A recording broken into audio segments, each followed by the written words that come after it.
अस्सलाम वालेकुम, नमस्कार, सत श्री अकाल एंड गुड इवनिंग। आप देख रहे हैं पॉइंट ऑफ व्यू और जैसा कि आप देख रहे हैं कि हर तरफ पाकिस्तान के फ्लैग आपको नज़र आ रहे हैं और हम भी बड़े हरे हरे हुए हुए हैं, बल्कि ग्रीन और वाइट हुए हुए हैं कहना चाहिए तो ज़्यादा बेहतर होगा। और बिल्कुल क्योंकि हमारे फ्लैग का यही रंग है और आज है जी 14 अगस्त। बिल्कुल जब पाकिस्तान बना था, जब पाकिस्तान बनने की अनाउंसमेंट हुई थी और जब बहुत ही मुश्किलों से सही लेकिन एक कंट्री जो है उसको बनाया गया था। लेकिन हम आज बात करेंगे उन लोगों की जिनकी वजह से हम पहचाने जाते हैं, हमारा एक अच्छा इमेज या अच्छा नाम दुनिया में जाता है। और उसमें हमारे स्पोर्ट्स के लोग भी शामिल हैं, हमारे मीडिया के भी हैं और बहुत से ऐसे हैं जो हमारे एजुकेशनिस्ट हैं, हमारे लॉ मेकर हैं। हम उनकी बात करेंगे जिनकी बात करते हुए हम दुनिया में एक बहुत ही प्राउडली फील करते हैं और उन्हीं के लिए हम आज ये शो भी कर रहे हैं, जो असल में पाकिस्तान के हीरो हैं, जो पाकिस्तान के नेशनल हीरोज का दर्जा जिनके पास होना चाहिए। हमें जी ज्वाइन किया है पाकिस्तान से फ़खर यूसुफजई ने। फ़खर आप सब जानते ही हैं फ़खर को।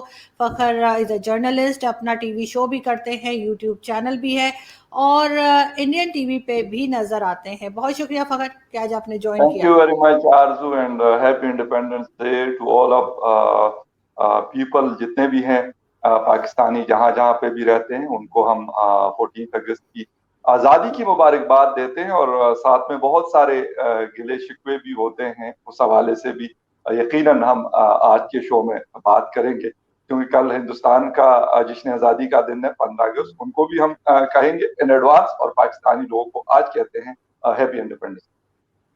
बहुत शुक्रिया।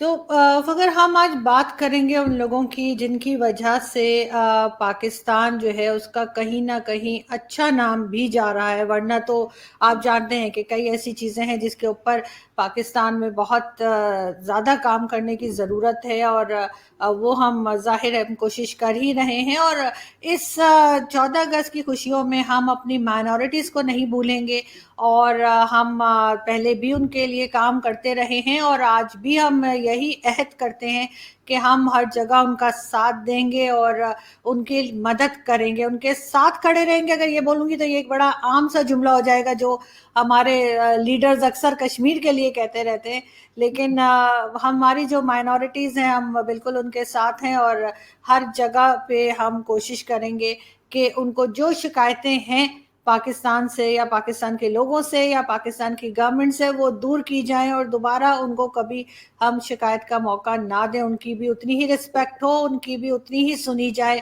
जितनी किसी भी दूसरे पाकिस्तानी की, जो कि एक मुसलमान है, उसकी सुनी जाती है। वो भी हमारे लिए उतने ही एहतराम के काबिल हैं। फ़खर सबसे पहले हम आप जैसे स्पोर्ट्स में बहुत दिलचस्पी रखते हैं तो हम चलते हैं स्पोर्ट्स की तरफ। और स्पोर्ट्स में कई लोग हैं जिन्होंने पाकिस्तान का नाम रोशन किया और उसमें अगर हम क्रिकेट की बात करें तो जावेद मियांदाद को कौन नहीं जानता। बिल्कुल, बिल्कुल। जावेद मियांदाद साहब हैं हमारे, बिल्कुल नो डाउट अबाउट दैट के बहुत सर्व किया उन्होंने हमारी क्रिकेट को। आज भी बात करते हैं, बड़े दबंग किस्म के आदमी हैं। जब क्रिकेट खेलते थे उस वक्त भी थे और अब भी हैं, मतलब कोई वो फर्क नहीं पड़ा और बड़े टॉप के बैट्समैन रहे हैं। और एक छक्के की वजह से जो शारजा कप में उन्होंने गालिबन मिड 80s में शायद लगाया था उन्होंने, या 90s के आसपास उन्होंने वो छक्का लगाया था, जिसकी वजह से जावेद मियांदाद मैं कहता हूं कि जमीन से जैसे आसमान पे पहुंच गए थे।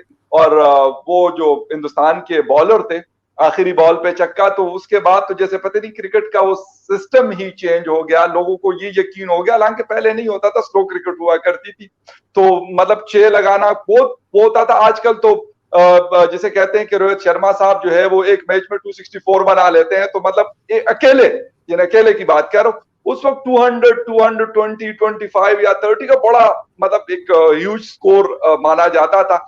तो अब तो बैटिंग और क्रिकेट और ये सारी चीजें बहुत ज्यादा फास्ट है। तो no doubt he is our hero, बिल्कुल हमें कहना चाहिए। और इसके साथ साथ हमारे स्पोर्ट्स के आरजू बहुत सारे लोग हैं। स्क्वाश को हम नहीं भूल सकते, जिसके ऊपर पाकिस्तान ने मुसलसल, जिसे कहते हैं तकरीबन 2 डिकेड्स तक राज किया है। और मतलब स्क्वाश के हवाले से कोई खबर सुनता भी नहीं था। जब हम छोटे हुआ करते थे, स्कूल गोइंग थे, मतलब स्कूल जाना शुरू किया था, तो यकीन करें मतलब ऐसा लगता था कि स्क्वाश में शायद हमें कोई हरा ही नहीं सकता था। जहांगीर खान साहब थे, एंड आफ्टर दैट जो है वो जामशेद साहब ने उनकी कुर्सी संभाली, और मतलब ऐसे लगता था जैसे स्क्वाश बस हमारी एक जागीर है जैसे। लेकिन अब वो जो हीरोइज्म था, या जो हमारे ये दो हीरोज का मैंने जिक्र किया, उनसे पहले रहमत खान साहब वगैरह भी इनके फैमिली के ही हैं, जहांगीर खान साहब और जामशेद खान साहब। खैबर पुख्तनख्वा से, मेरे सूबे से इनका ताल्लुक है, और बड़ा एक वैसे भी मैं मतलब जो भी कोई किसी और सूबे से भी हो, तो मतलब I really respect all of them, जितने भी हमारे स्पोर्ट्स को सर्व करते हैं। पाकिस्तान का फ्लैग जो है वो ऐसी जगहों पे ऊंचा करते हैं जहां पे आप नॉर्मली ये चीजें नहीं कर सकते। तो खैर अब हम नहीं है, बिल्कुल अरशद की तरफ में आ रहा था। अरशद एंड तलहा हमारे यंगस्टर्स हैं आजकल। उस दिन नीरज चोपड़ा साहब जीत गए थे, हमने मुबारकबाद उनको दी थी उनके टीवी चैनल्स पे भी और वैसे भी शोज में। नो डाउट अबाउट दैट कि एक बहुत बड़ा प्राइड है कि आप गोल्ड मेडल जीत रहे हैं ओलंपिक्स में, तो बहुत बड़ी बात है। लेकिन क्योंकि नीरज को उसकी खुशकिस्मती मैं कहूंगा कि उसके पास वो सहूलियात हैं या थी या उनको प्रोवाइड की गई जो एक स्पोर्ट्समैन को चाहिए। और अफसोस के साथ कि अरशद हमारे बड़े एनर्जेटिक और बड़े जबरदस्त किस्म के एथलीट थे, है बल्कि, लेकिन अफसोस के साथ कि हमने उसको उस तरीके से सपोर्ट नहीं की जो उनको चाहिए थी चीजें। लेकिन फिर भी उन्होंने बड़ा अच्छा इतने बड़े फोरम पे पाकिस्तान का फ्लैग ऊपर किया, ऊंचा किया, और उसने कम्पीट किया। तलहा ने अपनी कोशिश की, और वेट लिफ्टिंग में उसने। तो ये दो यंगस्टर्स हमारे बड़ा एक मैं कहता हूं कि इनका फ्यूचर ब्राइट है, अगर हमारी हुकूमतें इनको वो सहूलियात दे दे जो एक स्पोर्ट्समैन को चाहिए। क्योंकि ये पॉसिबल नहीं है कि आप जेब से जो है ये कर लें। और क्योंकि ये दोनों, तलहा की जब हम पढ़ते हैं और अरशद की मियां चन्नू से ताल्लुक है, तलहा का ताल्लुक गुजरांवाला से है, तो दोनों कोई मतलब जिसे कहते हैं कि बड़े खानदानों से या बड़ी फैमिली से जिनके पास पैसा होता है, उस हवाले से बात करूं, उससे ताल्लुक नहीं है। दोनों एक आम से लोग हैं जो ये चीजें अफोर्ड नहीं कर सकते। लेकिन फिर भी बिल्कुल ये हमारे हीरोज हैं और हमारे हीरोज रहेंगे। हम इनको जिसे कहते हैं, ये असल लोग हैं जिनको मैं कहता हूं कि यार सर पे बिठाना चाहिए, और हमें ये इनका हक है कि हम इनको जिसे कहते हैं कि एक एक्स्ट्रा प्रोटोकॉल इनको दें। ये इनका राइट है। मैं कहता हूं कि जिन फजूल लोगों के पीछे 20-20 गाड़ियां, 30-30 गाड़ियां पापू पापू लगाई होती, जो एक टक्का काम नहीं करते, कोई कुछ भी नहीं है ना, मतलब उनका कोई जिसे कहते हैं कोई काम नहीं है, बस उनका पूरा दिन यही है, पाकिस्तान का फ्लैग गाड़ी पे लगा हुआ है और बस इधर जा रहे हैं जी, उधर का दौरा कर लिया, इधर का दौरा कर लिया, 0/0। तो इस तरह के लोगों को मेरे ख्याल में हमें आगे लेके आना चाहिए। और फीमेल टीम के हमारे सॉरी माहूर को हमें नहीं भूलना चाहिए। शी इज आल्सो यंग जिसे कहते हैं बैडमिंटन प्लेयर, नहीं जीत सकी। बिस्मा गई हुई थी, हमारी स्पोर्ट्स की लड़की थी। लेकिन बात वही पे आती है आरजू के, हर चीज के लिए पैसा चाहिए, सपोर्ट चाहिए, प्रॉपर ट्रेनिंग चाहिए, उसकी फैसिलिटीज चाहिए। तो मैं इसलिए उन लोगों का नाम ले रहा हूं कि यार एक फीमेल हो के उसने इतनी हिम्मत की कि वो वहां तक पहुंची, उसने क्वालिफाई किया, कोई मैच नहीं जीत सके। बिल्कुल फखर, लेकिन क्रिकेट में भी और भी कई नाम हैं जिसमें के मेरे ख्याल है जहीर अब्बास साहब हैं, और आजकल सरफराज साहब का नाम बहुत हम जैसे सुनते हैं, और आप ज्यादा बेहतर जानते हैं उनमें से। अब्दुल कादिर साहब रहे हमारे मतलब लेजेंडरी लेग स्पिनर पाकिस्तान के। अब उसका बेटा उस्मान कादिर जो है बड़े जबरदस्त किस्म के स्पिनर है, और मैं कहता हूं शायद इसको दुनिया मानती है इस बात को कि स्पिन को अगर आगे लेके आने वाले हैं तो ये एशियन जीते। हम पाकिस्तान, हिंदुस्तान और उसके बाद मुरलीधरन साहब, मतलब आई सल्यूट देम कि इन लोगों ने स्पिन को, मतलब हालांकि गोरे को क्या पता था कि यार व्हाट इज स्पिन, वो तो फास्ट बॉलिंग हुआ करती थी, मतलब मेलकम मार्शल थे और इस तरह के जो लोग हुआ करते थे, फास्ट बॉलिंग ही एक मतलब समझा जाता था कि ये वाहिद क्रिकेट है। लेकिन एशियंस ने उनको दिखाया। हिंदुस्तान आजकल राज कर रहा है क्रिकेट के मैदानों में। पाकिस्तान वर्ल्ड चैंपियन रहा है, T20 का चैंपियन रहा है, और इस तरह की चैंपियंस ट्रॉफी जीती है हम लोगों ने क्रिकेट के अंदर। और अब ये सुनने में आ रहा है कि 2028 लॉस एंजलिस में जो ओलंपिक्स होने हैं तो उसमें भी क्रिकेट को शामिल किया जाएगा। तो मैं कहता हूं बड़ा मजा आएगा, क्योंकि उम्मीद तो मैं यही करता हूं कि आइंदा, अभी जो आप ये आइंदा जो डिकेड बल्कि ये चल रहा है, तो इसमें मेरे ख्याल में एशियन ही राज करेंगे क्रिकेट के ऊपर। जो नजर आ रहा है बहुत ज्यादा अच्छे यंगस्टर्स इसमें क्रिकेट में इंजेक्ट हो रहे हैं, वो पाकिस्तान की टीम से हो, हिंदुस्तान में हो, श्रीलंका में हो, बांग्लादेश, हमें उनको बिल्कुल नहीं भूलना चाहिए, जबरदस्त, मतलब द रियल टाइगर्स। बिल्कुल तो जी जी जी, बिल्कुल बिल्कुल आप ठीक कह रहे हैं। और हमें इसके ऊपर अगर हम ज्यादा और तवज्जो आज दें, सॉरी, ज्यादा वसीम भाई इम्पोर्टेंस को दें हमें तो नहीं भूलना चाहिए, वसीम अकरम साहब को हमें नहीं भूलना चाहिए, स्विंग के सुल्तान वैसे नहीं थे, है। तो मतलब नाम बहुत सारे हैं, अगर कोई भूल जाते हैं या रह जाते हैं तो मतलब उसका ये मतलब नहीं है कि हम उनको या सुपरस्टार नहीं बिल्कुल। मानते या उनको वो नहीं हाँ, मानते, आप बिल्कुल मानते हैं। बिल्कुल मानते हैं। और जाहिर है कि सबके नाम लेना तो बहुत मुश्किल होता है। बिल्कुल एक आप बिल्कुल जानते हैं कि बिल्कुल। 20 मिनट के यूनुस शो में खान आगे। साहब हमारे मर्दान से ताल्लुक है, बड़े लेजेंडरी बैट्समैन रहे हैं और बड़ा एक हम्म एक्टिव किस्म का आदमी है। मैं उनको भी कहता हूं कि यार उस बंदे ने भी बड़ी मेहनत की और बहुत नीचे बॉक्सिंग में से अगर लेके आपको ऊपर आया। याद हो फखर, बॉक्सिंग में भी एक हमारे हीरो निकले हैं। और बॉक्सिंग की फील्ड में भी जो है पाकिस्तान ने काफी नाम रोशन किया है। और ऐसा नहीं है कि कोई स्पोर्ट्स ऐसा रह गया हो जहां पाकिस्तान ना हो। तो बिल्कुल बिल्कुल बिल्कुल। बॉक्सिंग के भी हमारे चैंपियंस निकले हैं। बात हम करेंगे। हुसैन, हाँ, जी, बात हम गलबन करेंगे। हुसैन साहब, जी जी जी। जी जी जी, बिल्कुल। हम आगे बढ़ेंगे और हम बात करेंगे जी आसमा जहांगीर साहिबा की, जो बिल्कुल कि हमेशा से मेरी बड़ी आइडियल रही हैं। और शायद हमेशा ही मैं कोशिश करूंगी कि मैं उनको फॉलो कर सकूं। जिस तरह की वो बात किया करती थी, जिस तरह की उनकी बोल्ड स्टेटमेंट्स होती थी, स्पेशली हमारी इस्टेब्लिशमेंट को, आर्मी को लेकर। और शायद कहीं ना कहीं मैं अगर सही कहूँ तो मैं शायद कहीं ना कहीं उनको कॉपी करने की कोशिश करती हूँ कि बिल्कुल सर। इस तरह से बढ़ के बात की जाए, पाकिस्तान की बेहतरी के लिए बात की जाए। और जब हम क्रिटिसाइज करते हैं अपने ही मुल्क को, तो उसका मतलब ये नहीं होता कि हम कोई उसके दुश्मन हैं या हम कोई गद्दार हो गए हैं। बल्कि हम ये चाहते हैं कि हमारा मुल्क जो है वो प्रोग्रेस करे। और जो चीज़ें हम मेंशन कर रहे हैं या दूसरे लोग जो बता रहे हैं गलत हो रहा है, उसको ठीक किया जाए। तो इसी की एक मिसाल थी आसमा जहांगीर साहिबा, जो बड़ा बढ़ बढ़ के बात करती थी और कहती थी, हर गलत चीज की को बताती थी कि ये ठीक करने की जरूरत है। और जहां तक मुझे याद पड़ता है, एक बार उन्होंने कहा था कि अगर ये जो हमारे रिटायर्ड जनरल्स हैं, अगर इनकी करप्शन केसेस सामने आ जाएं, तो शायद सियासतदान उनके सामने छोटे बच्चे लगने लगेंगे। क्या बिल्कुल कहते हैं आप? बिल्कुल। बिल्कुल, द आयरन लेडी आसमा जहांगीर साहिबा, मतलब आई सल्यूट हर। वो हमेशा से हमारे साथ है, रहेंगी, और उनकी जो आइडियोलॉजी थी मेरे ख्याल से वो हमेशा जिंदा रहेंगी। आसमा जहांगीर को कोई जानता हो या ना जानता हो, लेकिन उनके ख्यालात की वजह से, उनकी बातों की वजह से और उनका एक स्टैंड लेने की वजह से मैं कहता हूं कि वो हमेशा जिंदा रहेंगी और लोग उनको याद करेंगे। और ये हमारे लिए एक आज एक एग्जाम्पल भी है। आसमा जहांगीर साहिबा नहीं है दुनिया में, फिजिकली मौजूद नहीं है, लेकिन आज भी मैं और आप बैठकर उनका जिक्र करते हैं, और मैं और आप क्या, दुनिया उनका जिक्र करती है। तो ये असल काम है जो उन्होंने अपनी लाइफ के अंदर किया। मेरे ख्याल में ये हमारे लिए एक बहुत बड़ा, जिसे कहते हैं, लेसन है इसके अंदर कि यार अगर आप खड़े होते हो, आप स्टैंड लेते हो, तो यकीन करें आप नहीं भी रहेंगे दुनिया में, फिर भी आप लोगों के दिलों में रहेंगे और आप लोगों के दिलों में राज करेंगे। तो ये मेरे ख्याल में असल चीज ये है। अगर हम ये लोग करते हैं तो मेरे ख्याल में ये सबसे बड़ी चीज है। हम आसमा जहांगीर साहिबा को और इस तरह की बहुत सारी खवातीन हमारी सोसाइटी में है, थी और रहेंगी।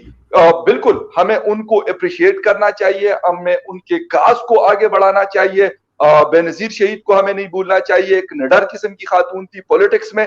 और भी मैंने कहा कि एक वो नहीं है, ना सिर्फ आसमा जहांगीर साहिबा है, ना बेनजीर शहीद साहिबा है, इसके अलावा बहुत सारी खवातीन ऐसी है। यकीन करें कि वो ऐसे ऐसे एग्जाम्पल्स उन लोगों ने सेट की हुई है कि शायद ही कोई, मैं कहता हूं कि दुनिया का कोई कर सकता हो। जो हम अपने आप को मर्द मर्द कर रहे होते हैं ना, तो शायद मेरे ख्याल में, यकीन करें, मैं आपको बिल्कुल खुले दिल के साथ ये बात करता हूं, एडमिट करता हूं कि शायद हम नहीं कर सकते। आसमा जहांगीर साहिबा थी, डिक्टेटर के सामने खड़ी हो गई, और यकीन करें बड़ा मुश्किल काम है जनरल जिया के सामने खड़ा होके मतलब वो कर देना। और बेनजीर शहीद को मुशर्रफ के सामने खड़ी हो गई थी और मतलब उसने कहा जी आपको ये कर दिया जाए, उसने कहा जो हो वो हो। डेथ उसकी पाकिस्तान के अंदर अफसोस के साथ कि हमने उसको गवा दिया, एक बड़ी ब्रॉड माइंडेड की खातून। और इस तरह की और बहुत सारी है। मेरे ख्याल में अगर हम कहते हैं कि हमने मतलब इनकी तारीफ करनी और वो करने वाह वाह, तो हमें उनके काज को आगे लेके जाना पड़ेगा, तो तब जाके सोसाइटी के अंदर जिसे कहते हैं कि बेहतरी आएगी। और इन खवातीन या इस तरह की बहुत सारी और खवातीन, आपने माइनॉरिटीज की बात की आरजू, यकीन करें कि आसमा जहांगीर साहिबा बड़ी खुली डुली बात करती थी, किसी से नहीं डरती थी। मेरे ख्याल में हमें सलमान तासीर साहब को भी नहीं भूलना चाहिए। द ग्रेट मैन, मैं कहता हूं उसके बाकी ख्यालात कुछ भी हो, लेकिन एक निडर आदमी था। मैं बड़ी रिस्पेक्ट करता हूं उस आदमी की। हो सकते हैं बहुत सारी स्टेटमेंट से जिस वक्त वो गवर्नर पंजाब थे मैं इख्तिलाफ करता था, बट द थिंग इज कि जिस तरीके से वो आसिया बीबी के लिए खड़े हुए थे, तो मैं उनको भी सैल्यूट पेश करता हूं और उनकी फैमिली को मैं कहता हूं कि यार एक बड़े जबरदस्त, आजकल उनकी बेटी है सारा तासीर है, उनका बेटा है, नाम मैं भूल रहा हूं। यकीन करें वो लोग भी बड़े जबरदस्त किस्म के, लेकिन सलमान तासीर साहब की क्या बात थी भाई, वो तो मतलब जो उनके दिल में आता था खड़े होकर बात कर लेते थे। और अफसोस के साथ कि ऐसे लोगों को हमने गवा दिया, लेकिन उनका जो काज है, उनकी जो चीजें वो रहेंगी, वो कोई नहीं मार सकता उसको। आप बिल्कुल ठीक कह रहे हैं कि हमें लोगों को खोने के बाद भी कभी कभी हमें एहसास नहीं होता कि जो असल हीरो हैं हमारी कंट्री के, हमारे ये गौरी गजनवी और ये इस तरह के हीरोज, हमारे जो मार्केट वाले हैं वो हमारे हीरो नहीं है। उसामा बिन लादेन हमारा हीरो नहीं है। तालिबान हमारे लिए टेररिस्ट थे और टेररिस्ट हैं, ये बात मैं हमेशा करती हूँ और हमेशा कहती रहूंगी। हमारे एक बड़े जबरदस्त हीरो रहे हैं और आज भी हमारे लिए हीरो हैं, डॉक्टर अब्दुल सलाम। उनकी बात करते हुए भी हमारे मीडिया की थोड़ी, जैसे कहते हैं ना, वो टांगे कांपने लगती हैं। लेकिन ये कि बिल्कुल एक अकेले वही हैं जो नोबेल प्राइज लेकर आए, मलाला यूसुफजई से पहले जो है वो डॉक्टर अब्दुल सलाम जो है, उनको हमने देखा कि वो नोबेल प्राइज लेकर आए हमारे लिए, और हमें उनके ऊपर फख्र है।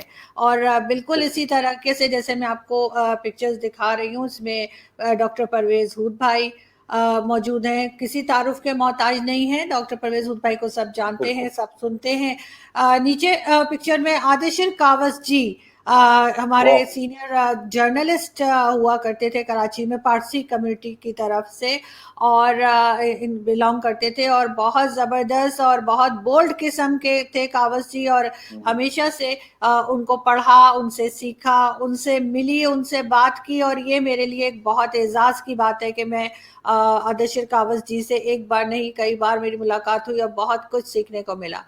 अब्दुल सत्तार ईदी साहब, क्या कहूंगी मैं, फखर आप बताइए। बेशक यार, आपने जिन 4 लोगों की पिक्चर लगाई है, बिलीव मी आरजू, अभी हमारे पास सिर्फ परवेज हुड भाई इन 4 में से हैं, 3 हमारे पास मौजूद नहीं है। लेकिन बात वही पे आती है कि उनकी जो आइडियोलॉजी है वो हमारे लिए मेरे ख्याल से एक जिसे कहते हैं कि एक मशाल राज, जिसको हम उर्दू में कहते हैं, तो हमारे लिए है। ईदी साहब ने सोसाइटी को किस तरीके से सर्व किया, आफ्टर दैट जो है उन्होंने आपने कावस जी की बात की, नो डाउट अबाउट हिम, उन्होंने किस तरीके से सर्व किया। उसके बाद आपने doctor Abdul Salam, the great बल्कि मैं कहूंगा द ग्रेटेस्ट पर्सनालिटी। अफसोस के साथ बात वही पे आती है कि हम अफसोस और मलाल के अलावा हमारे पास कुछ होता नहीं है आरजू, कि हम अफसोस ही कर सकते हैं कि आज भी कोई उनके कब्र पे जाके उनके कदबा वो उतारते हैं कि यार इसके ऊपर ये लिखा हुआ है तो उसके ऊपर वो लिखा हुआ है। ठेकेदारी जिस तरीके से ना, एक जिसे कहते हैं कि यार अगर रिलीजन उसका इस्लाम नहीं था तो वो तो इंसान ही नहीं। अफसोस के साथ हम दीन से नापते हैं, दीन में तोलते हैं लोगों को। यार जिसका जो भी रिलीजन, हाँ उनको जीने दो भाई, उसका हक है, उसका एक राइट है। खुदा ने इसलिए मुख्तलिफ रिलीजन बनाए, वरना खुदा एक मतलब सबको मुसलमान कर देता, क्या मसला था। इसके ऊपर तो कम से कम हमारा यकीन है ना। जो भी बंदा है, मैं कहता हूं वो मुझे सिर्फ इस बात का जवाब दे देते, वो 6.5 अरब को मुसलमान ही बना देते, क्या मसला था। अगर इतना ही कोई मतलब अखीर आई हुई थी। अफसोस के साथ मुझे इस बातों के ऊपर भी लोग पता नहीं क्या क्या कहेंगे, कहने दें। लेकिन मसला यह है कि यार आप, खुदा ने ये मुख्तलिफ किस्म के मज़ाहिब बनाए हुए, हमारे लिए मुख्तलिफ किस्म की मिसालें सेट की हैं। उन बंदे ने हमारे मुल्क को कितना बड़ा यार नोबेल प्राइज उस वक्त जितवा के दिया कि किसी को पता भी नहीं था कि नोबेल प्राइज क्या होता है। चले ठीक है, आज हम मानते हैं 2020 या 2021 या 2019 में अगर हम बात करते हैं तो दुनिया ग्लोबल विलेज है। उस वक्त दुनिया ग्लोबल विलेज के तौर पे आरजू नहीं थी जिस वक्त डॉक्टर अब्दुल सलाम साहब को ये अवार्ड मिला था। यार उस साइंटिस्ट को हमने कोने के बाद हम बजाय उसके ऊपर हम इसको एज ए हीरो पेश करें, हम उसके क्या कहते हैं यार, मतलब था तो वो फला, था तो अहमदी। अबे यार तुम्हें वो दुनिया को सर्व कर रहा है, उसने खिदमत की इस सोसाइटी की, और किस किस्म की खिदमत की शायद आप सोच नहीं सकते। उसके बाद तो ये मुझे बंदा बता दो जो आया। बिल्कुल। और फखर पाकिस्तान प्रोग्रेस इसीलिए नहीं कर रहा कि हर चीज में हम मजहब को लेके आ जाते हैं। जिस दिन पाकिस्तान ये समझ जाएगा कि मजहब को अलग रखना है और कंट्री को अलग चलाना है, लोगों की अलग अलग रिस्पेक्ट करनी है, उस दिन मेरे इंसानियत ख्याल पे है हम आगे रिस्पेक्ट बढ़ होनी सकेंगे। चाहिए आरजू, रिस्पेक्ट होनी चाहिए इंसानियत पे, ना कि रिलीजन पे। मुझे कल किसी ने ट्विटर पे किसी भाई ने पूछा था, मुझे नाम उनका याद नहीं है, जी आप सुनिए कि शिया है। मैं कहा मैं न सुनी होने में शिया हूं। First of all I am a Muslim, sorry I am a human being, and after that I am a Muslim. मैंने कहा मैं यार वो मैं जानू मेरा खुदा जाने। मैं तो अक्सर वो कहता हूं, उस दिन भी हमारे पास एक माइनॉरिटी के हमारे दोस्त बैठे हुए थे, तो आप तो गालिबन थी वहां पर, तो मैंने उनको भी कहा कि यार मुझे इनके रिलीजन से क्या करना है यार, मैं अगर इनकी कोई हेल्प कर सकता हूँ वो करूँ, ना कि मैं इनके पीछे पड़ जाऊं कि यार तुसी जो है ना बस बस कलमा अगर नहीं पढ़े कलमा पढ़ लो। तो कलमा पढ़ लो और बस उसके बाद ही फिर देखेंगे। भाई क्यों यार, दूसरे रिलीजन के लोगों को रहने दो। ये खुदा ने इसलिए बनाया कि इस दुनिया को जैसे कहते बैलेंस करता है, खूबसूरती है, ये दुनिया की खूबसूरती है, मुख्तलिफ मज़ाहिब। अगर कोई गलत करेगा वो भी एक्सपोज होगा, जो अच्छा करेगा वो भी सामने आएगा। कोई ऐसी बात नहीं है कि या तो सारे मुसलमान हो या सारे हिंदू हो या सारे क्रिश्चियन हो या सारे ज्यूज हो या सारे जो है किसी और रिलीजन से ताल्लुक। बिल्कुल। और पाकिस्तान के साथ प्रॉब्लम ये है कि हर चीज़ में अब तो टूरिज्म भी शुरू करने वाले हैं खान साहब, इमरान खान साहब, जिनका अभी तक हमने नाम नहीं लिया, हम अवॉइड कर रहे थे। जैसे खान साहब आपको पता है, तो ये मेरी और फ़खर की मिली भगत थी कि हम इमरान खान साहब का नाम ही नहीं लेंगे, लेकिन कहीं ना कहीं से खान साहब आ जाते हैं। तो खान साहब आ गए हमारी बात के बीच में, और खान साहब शुरू कर रहे हैं जी टूरिज्म इस्लामिक कंट्री के लिए। मतलब वो जो अरेबिक डांस नहीं होता, तो वो ऐसे करके वो वाला मुझे लगता है कि बेले यहाँ पे डांस शुरू हो बड़ा रहे बेले मशहूर। डांस। और वो उसके लिए शिल्पा शेट्टी जैसी कमर चाहिए होगी। तो लोग जो है वो सारी डांसर्स यहाँ पे डाइटिंग शुरू कर दें, एक्सरसाइज शुरू कर दें। खान साहब का अजीब ही दिमाग है। उन्होंने जी कहा है कि मैं इस्लामिक कंट्री वाली टूरिज्म यहाँ पे लाऊंगा, लेकिन सवाल ये है कि आएगा कौन? कौन इस्लामिक कंट्री? जिसके आजू पास पैसा है वो यहाँ ये डांस उनको अपनी कंट्री में भी देखने को मिल जाएंगे। बात माउंटेन देखने होंगे तो वो कहीं अमेरिका या किसी भी कंट्री में जा सकते हैं, और यहाँ के उनको अपना पैसा जाया करने की, मतलब नहीं, टूरिज्म के जरिए भी आप पाकिस्तान बहुत कमा सकता है अगर वो बिल्कुल। इंसान के बच्चों वाला टूरिज्म करें। तो मैं क्या ये इस्लामिक मैं कंट्री आजू वाला एक टूरिज्म बात क्या होता है? मैं मैं एक बात बताता हूँ आरजू। रिलीजियस टूरिज्म एक बहुत बड़ी एक चीज है आजकल इस्तेमाल हो रही है, लेकिन what does it mean by the religious tourism? The religious tourism is कि यार यहाँ पे हिंदू रिलीजन के लोगों की बहुत सारी ऐसे ऐसे मकामात मौजूद है पाकिस्तान के अंदर, जहां पे जिस तरह हम मक्के मदीने हज के लिए हम कहते हैं कि हम उसके लिए जाते हैं। नहीं नहीं नहीं फखर, वो रिलीजियस टूरिज्म नहीं शुरू कर रहे, वो आई इस्लामिक टूरिज्म मैं शुरू कर रहे हैं। मैं उसी पे आ रहा हूं, मैं बिल्कुल जी। आपके उसी पॉइंट को मैं आई गॉट दैट पॉइंट। मैंने कहा कि रिलीजियस टूरिज्म तो चले एक है, एक इस्तेलाह यूज हो रही है और बड़ी अच्छी चीज है। हिंदुस्तान में जिस तरह मुसलमान पाकिस्तान से अजमेर शरीफ के लिए लोग बड़े मतलब होते हैं कि यार हम अजमेर शरीफ का जियारत करके आ जाएं, हमारे हिंदू कम्युनिटी के लोग कटास राज मंदिर पे आते हैं, हसन अब्दाल उनके लिए बड़ा एक मुअज्जब वो है। फिर इसके अलावा खैबर पुख्तनख्वा गंदारा आर्ट का एक जिसे कहते हैं सिविलाइजेशन का मरकज है, तो वहां पे बुद्ध मत के लोग वो तो चले सही है, आप उसको प्रमोट कर ले भाई साहब। इस्लामिक टूरिज्म के ऊपर आप क्या करेंगे? यहाँ पे कोई खाना काबा तो आपका है नहीं कि लोग हज करने के लिए यहाँ पे आ जाएंगे। बस एक मुल्क है, इस्लामिक ममालिक जो है मतलब 58 ममालिक है, उसमें से एक हम है, 57 और है। तो उन लोगों ने, आप उज्बेकिस्तान, ताजिकिस्तान, किर्गिस्तान, किसी भी कंट्री में सेंट्रल एशिया में चले जाए, आपको इस किस्म की कोई कहानी नहीं मिलती वहां पे। इवन टर्की की यार अगर हम बात कर ले, आप खुद विजिट कर चुकी है, मैं जा चुका हूं वहां पे, कोई किसी को ये नहीं कहता कि यार आप यहाँ पे क्या कर रहे हो। मकसद ये कि जब आप टूरिस्ट को अट्रैक्ट करना चाहते हैं आरजू, टूरिस्ट के लिए आपको स्पेशल इंसेंटिव्स देने होते हैं। उनको ये नहीं है, किसी को यार कोई कहता है मैं ड्रिंक करता हूं, आप कहें नहीं जी हम तो इस्लामिक टूरिज्म करवा रहे हैं, इसमें तो वो हराम है, शराब हराम है। वो कोई कहता है कि मैंने पिग काना है, हाँ, लेकिन आखिर हम उन्हीं को चर्च दे सकते हैं। खान साहब ने चर्च लगवाई थी ना पिशावर में, बात नहीं है केपीके चर्च में को। कास्ट लगी थी। और हमारे हाँ हाँ फ्लैग में भी जो बिल्कुल। है वो कहा जाता है कि ग्रीन और व्हाइट जो है वो अफीम और चर्च का असल में है, वरना यार माइनॉरिटी के साथ जो हम करते हैं तो वो व्हाइट हिस्सा माइनॉरिटी को तो नहीं रिप्रेजेंट कर रहा। बात ये नहीं है, मतलब हम लोग, मुसीबत ये है, हमारा मसला सबसे बड़ा ये है कि हम हर चीज के अंदर, मैंने कहा यार, आप खूबसूरत मसाजिद बना लें लेकिन कब्जे की जमीन पे नहीं, ठीक है, और उसके ऊपर कब्जे वाले मौलवी ना बैठे। आप खूबसूरत यार दुबई के अंदर बड़े खूबसूरत मसाजिद है, यकीन करें। कभी जाने का इत्तेफाक जब होता है तो बिलीव मी, मैं आपको सच्ची बात बता दूं, मैं पाकिस्तान में शायद बहुत कम जाता हूं मस्जिद में, बहुत कम जाता हूं। मतलब जाना चाहिए, एज ए मुस्लिम हमारे लिए इबादत की जगह है, लेकिन मैं कम जाता हूं। लेकिन यकीन आप करें आरजू की दुबई अबू धाबी के मुझे मसाजिद पसंद है, इतने साफ सुथरे और इतनी खूबसूरत आवाज में अजान दी जाती है, मजा आता है मुझे सच्ची। मैं आपको बात बता दूं, यहां पे मुझे नहीं आता। तो आप करें, जिस बंदे ने वहां मस्जिद में जाना है वो मस्जिद में जाता है, रात को जिसने जी डांसिंग क्लब में जाना है, सारे होटल, छोटे से छोटे होटल में दुबई में, बड़े से बड़े होटल में सब कुछ अवेलेबल होता है, अरे आपको जो चाहिए पाकिस्तान आपको। में, फखर पाकिस्तान में आपको लाइब्रेरीज नहीं मिलती हैं, आपको बुक शॉप्स मुश्किल से मिलती है। आप क्या बात कर रहे हैं कि सिर्फ मस्जिद और नाइट क्लब ही तो सब कुछ नहीं होता, पढ़ते बिल्कुल लिखते भी तो हैं इंसान। बिल्कुल। तो बुक्स कहाँ से लेंगे?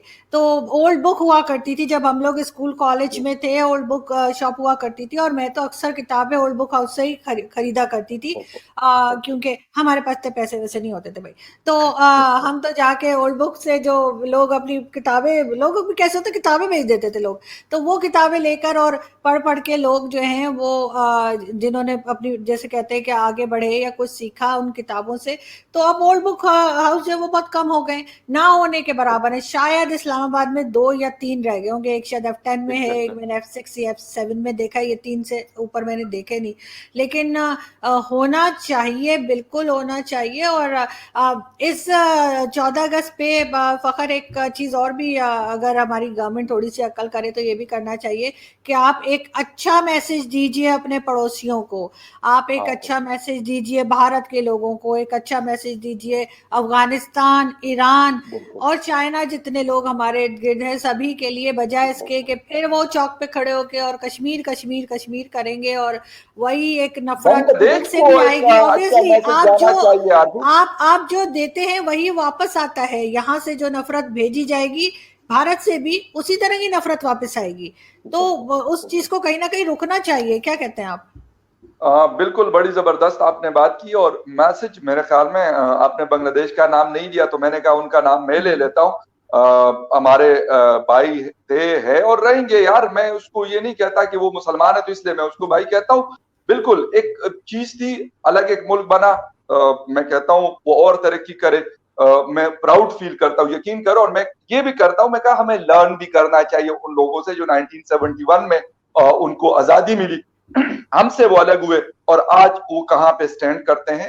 इतनी अच्छी इकोनॉमी है उन लोगों की, एजुकेशन उनके पास बेहतर हो गई, उनकी बाकी चीजें जो इंफ्रास्ट्रक्चर इस रीजन में हिंदुस्तान से भी वो मतलब जो उनका ग्रोथ रेट है हिंदुस्तान को पीछे छोड़ गया। बहुत बड़ी बात है, मैं कहता हूँ बहुत छोटा सा मुल्क है, इतना बड़ा मुल्क नहीं है। न उनके पास एटम बम है, न उनके पास बैलिस्टिक मिसाइल है, नहीं उनके पास जो है वो इस तरह के मतलब जो स्टेल टेक्नोलॉजी से लेस जहाज होते हैं ना, गालिबन उनके पास वही है जो मेरी इतला के मुताबिक। लेकिन इकोनॉमी के ऊपर फोकस्ड है वो लोग, काम के ऊपर फोकस्ड है वो लोग, वो आगे की तरफ बढ़ रहे हैं। हिंदुस्तान बढ़ रहा है। ठीक है, मसाइल होंगे हिंदुस्तान में, मैं ये नहीं कहता कि हिंदुस्तान के अंदर कोई मसला नहीं होगा, बस बिल्कुल हर चीज वाह होगी, होंगे। लेकिन जो बेहतर चीजें हैं हमें उनको उठाना चाहिए, एक बड़ा क्लियर मैसेज देना चाहिए, पॉजिटिव मैसेज देना चाहिए कि यार 70-75 साल, 74th इंडिपेंडेंस डे आज हमारी, इतना अरसा हो गया, क्या हमने कर लिया? आप भी इस दुनिया में रहते हो, हम भी इस दुनिया में रहते हैं ना, आप हमें खत्म कर सकते हैं ना हम आपको खत्म कर सकते हैं। बजाय इसके कि हम ये टो में लगे रहें, हम एक दूसरे के साथ अच्छे से रहें और एक दूसरे के अच्छाइयों से मैं कहता हूँ फायदा उठाएं। अफगानिस्तान हमारे भाई हैं, मैं कहता हूं उनको भी इस चीज से निकल जाना चाहिए कि यार हम हर टाइम ये कहें कि यार पाकिस्तान पाकिस्तान पाकिस्तान। पाकिस्तान ने जो गलतियां की, पाकिस्तान को उसके ऊपर उनसे भी माफी मांगनी चाहिए कि यार हमने अगर ये गलती की है तो हम इसके ऊपर खुले दिल से माफी मांगते हैं। आप अपना काम करो, हम अपना काम करेंगे जो बेहतर हम कर सकते हैं, क्योंकि एक ही बॉर्डर है, एक मुल्क है। इस इस्लामाबाद से काबुल जाते हुए आपको मैक्सिमम 3 से 4 घंटे आरजू लगते हैं बाय रोड जाने की बात करता हूँ, और फ्लाइट में 55 मिनट की टोटल फ्लाइट है बाय एयर जब आप जाते हैं। तो मेरे ख्याल में ईरान हमारे साथ बॉर्डर पे है, उनके बड़े गिले शिकवे होते हैं। कुछ दिन पहले मुझे एक साहब से बात हुई, तो खैर इनके वो मतलब एस्टेब्लिशमेंट और इस तरह के इदारों से उनका ताल्लुक था, तो उन्होंने कहा कि अब ईरान थोड़ा सा, उन्होंने हमारी बात सुन ली, हम उनके साथ बैठे, उनकी हमने तसल्ली की, उनको हमने बताया। तो इस तरीके से आप अफगानिस्तान की भी कर ले यार, अफगानिस्तान को क्यों आप इग्नोर करते हो? क्यों समझते हो कि भाई वो आपका कोई मतलब छोटा है?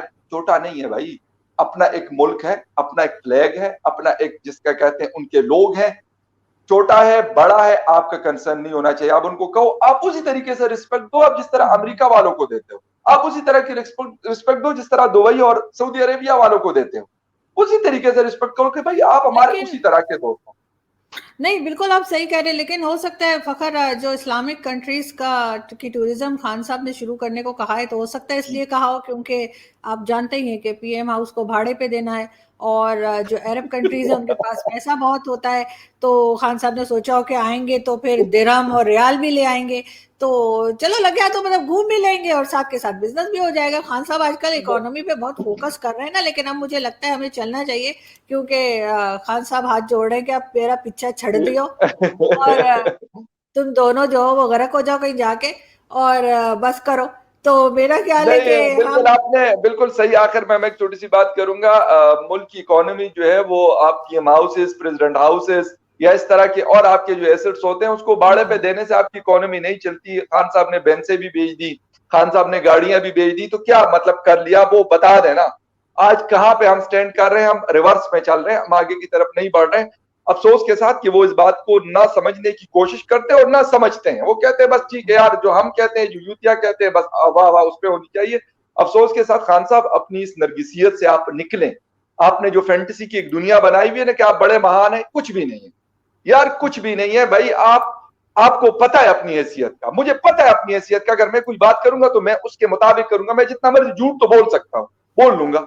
कितना, 1 दिन 2 दिन 3 दिन 4 दिन, झूठ हमेशा झूठ होता है। खान साहब आप खड़े हो जाए कौम के सामने, नहीं उठाता आपका जो बाइडेन कॉल, कह दे भाई नहीं मुझसे बात कर रहा, सिंपल इज दैट। एक बड़ा मुल्क है, जो मर्जी है हिंदुस्तान, मोदी जी आपसे बात नहीं करे, आप कह दे नहीं करता। क्यों आप लोगों को वो करें, कंफ्यूज करें? नहीं करेगा सो नहीं करेगा। इतने 3 साल आपसे उन्होंने बात नहीं की, आप मर तो नहीं गए ना। अब भी आगे जाके इस वजह से मौत नहीं है कम अज कम।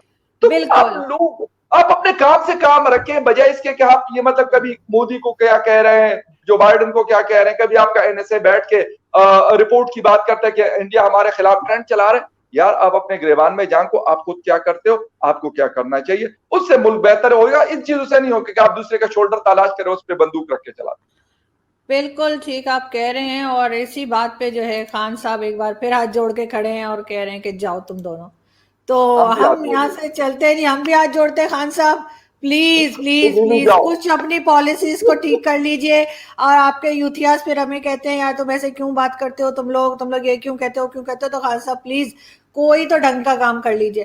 खैर हम आज यहाँ से चलते हैं और आपसे मुलाकात होगी नेक्स्ट वीडियो में। बहुत शुक्रिया फखर कि आज आपने थैंक यू। ज्वाइन किया, और तमाम पाकिस्तानियों को जो पाकिस्तान में रहते हैं या पाकिस्तान से बाहर हैं, जहां भी हैं, उन सबको जश्न आज़ादी मुबारक हो, 14 अगस्त मुबारक हो। आप सबसे मुलाकात होगी नेक्स्ट वीडियो में। अपना बहुत सारा ख्याल रखिएगा और जाने से पहले हमारे चैनल को सब्सक्राइब करना ना भूलिएगा। Thank you. Thank you.